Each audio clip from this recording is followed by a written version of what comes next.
क्या साईंनाथ भी खेलते हैं होली? यदि हाँ, तो कैसी होती है वह होली? ओम साई राम श्रोताओं, आपका दिन मंगलमय हो। साईं कथाएं में आपका स्वागत है। आइए आज के वीडियो में जानते हैं कि शिरडी साईं अपने भक्तों के संग कैसी होली खेलते हैं। यानी वीडियो में बहुत ही महत्वपूर्ण जानकारी प्राप्त होने वाली है, अतः वीडियो को पूरा अवश्य ही देखें और पसंद आए तो कमेंट करके बताएं। वीडियो को लाइक तथा चैनल को जरूर सब्सक्राइब करें। यदि आपने पहले से सब्सक्राइब कर लिया है तो आपका बहुत बहुत धन्यवाद। आइए शुरू करते हैं आज का विषय। श्रोताओं, क्या आप जानते हैं कि साईं अपने भक्तों के संग हर दिन हर पल होली मनाने को तैयार रहते हैं। आइए आज समझने का प्रयास करते हैं कि वह होली कैसी होती है।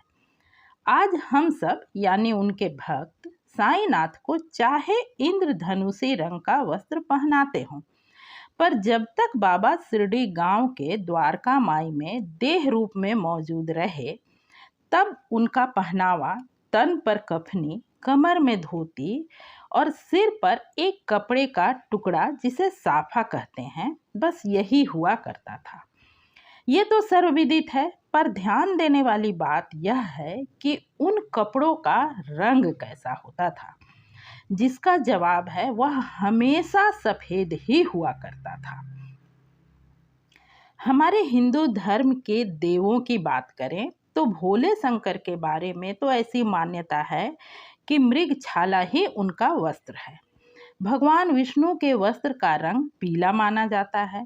पुरुषोत्तम राम के बारे में कुछ समय राजकुमार, फिर बनवासी और फिर राजसी वस्त्र की मान्यता है। योगेश्वर कृष्ण को भी समय अनुसार अलग अलग वस्त्रों में दिखाया बताया जाता है। इसी प्रकार हर देवताओं के लिए किसी न किसी रंग की मान्यता है।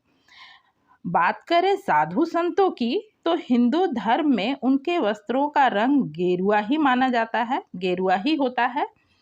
और इसी प्रकार हर धर्म के संत फकीर का अपना अलग रंग विशेष होता ही है। पर साईं ने इन सब से हटकर सफेद रंग ही क्यों चुना? यूं तो बहुत आसान है यह कह देना कि चूंकि सफेद सबसे हल्का और शीतलता तथा मासूमियत के रंग है, इसलिए बाबा ने इसे चुना होगा। क्योंकि यदि रंगों के गुण के बारे में आप जानने की कोशिश करेंगे तो सफेद रंग के यही गुण बताए जाते हैं। हाँ, इसमें कोई संदेह नहीं कि इस रंग के ये गुण भी साईं के दृष्टि में रहे होंगे, पर यहाँ याद रखना होगा कि साईं साईं हैं, जो दिखने में इतने सहज कि एक बच्चे को भी उसके अपने मित्र से लगे और उनके विस्तार को समझने का प्रयास करें तो पूरा ब्रह्मांड ही छोटा पड़ जाए। उनकी हर क्रियाकलाप, उनकी हर बात का सहज रूप से दिखने और समझ में आने वाले अर्थ से अलग एक गूढ़ार्थ भी अवश्य ही होता है, और वह इस सफेद रंग को चुनने के पीछे भी है। आइए समझने का प्रयास करते हैं। श्री साईं सचरित्र के अध्याय 89 में वर्णित एक कथा को याद कीजिए, जिसमें यह वर्णित किया गया है कि जब एक व्यक्ति जिनका नाम मूले शास्त्री था, जो जाति से पंडित और अनेक शास्त्रों के ज्ञाता भी थे, श्रीमान बूटी साहब के साथ बाबा से मिलने शिरडी पहुंचे। वैसे वे बूटी साहब के सलाह पर शिरडी आ तो गए थे, पर बाबा से पहली मुलाकात के बाद उनके रहन सहन को देखकर स्वयं को अधिक शुद्ध और पवित्र मान रहे थे, क्योंकि शास्त्री जी किसी अन्य गुरु के शिष्य थे। वह पर सर्वज्ञ साईं से भला क्या छिपा था। उन्होंने तुरंत ही वहां उपस्थित दूसरे भक्तों से कहा कि आज गेरू लाओ, भगवा वस्त्र रंगेंगे। ये बात भक्तों के समझ में नहीं आई, क्योंकि साईं किसी भी तरह के बनाव श्रृंगार से कोसों दूर थे। पर उनके भक्त इस बात से भी अच्छी तरह परिचित थे कि साईं के हर शब्द का अर्थ वही नहीं होता जो सहज रूप में सुनने या समझने में आता है। अतः वे कुछ देर तक मौन रहकर उन शब्दों, उस क्रिया को समझने का प्रयास किया करते थे। इस अवसर पर भी उन्होंने यही किया, यानी कि किसी ने गेरू लाकर बाबा को नहीं दिए और ना ही बाबा ने अपने वस्त्रों को किसी रंग में रंगा, किंतु मध्याह्न आरती के वक्त मूले शास्त्री को कुछ पल के लिए साईं उनके कैलाशवासी गुरु के रूप में दिखे। इस बात को मूले शास्त्री ने स्वयं अपने मुख से बताया है। इसका सीधा सा अर्थ है कि शास्त्री जी के गुरु भगवा वस्त्र धारण करते रहे होंगे। इस बात को जानकर ही ब्रह्मांड नायक श्री साईं ने मूले शास्त्री के मनोभाव के रंग में स्वयं को रंग लिया।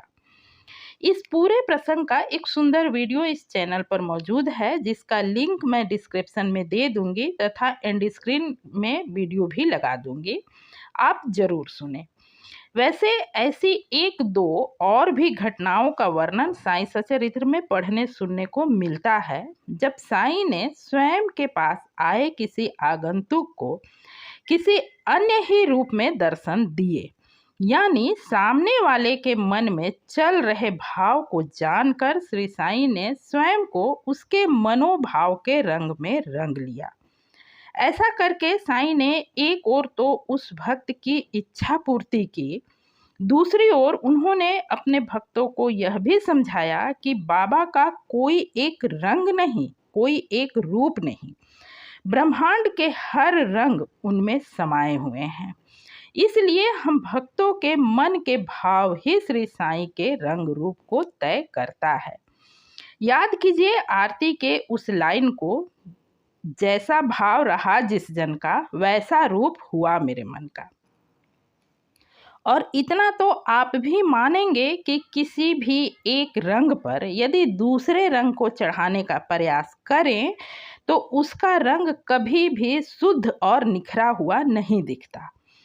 बस एक सफेद रंग ही वह रंग है जिस पर हर रंग कुछ इस तरह से चढ़ता है जैसे वह बना ही इसी रंग का हो। तो अपने मन के सुंदर रंग में साईं को रंग कर बाबा के संग होली का आनंद लेते हुए कहिए साईनाथ महाराज की जय। आज के लिए बस इतना ही, मिलती हूँ किसी अगले वीडियो में। तब तक के लिए ओम साई राम, हैप्पी होली। पूरा वीडियो देखने के लिए हार्दिक धन्यवाद। नमस्कार।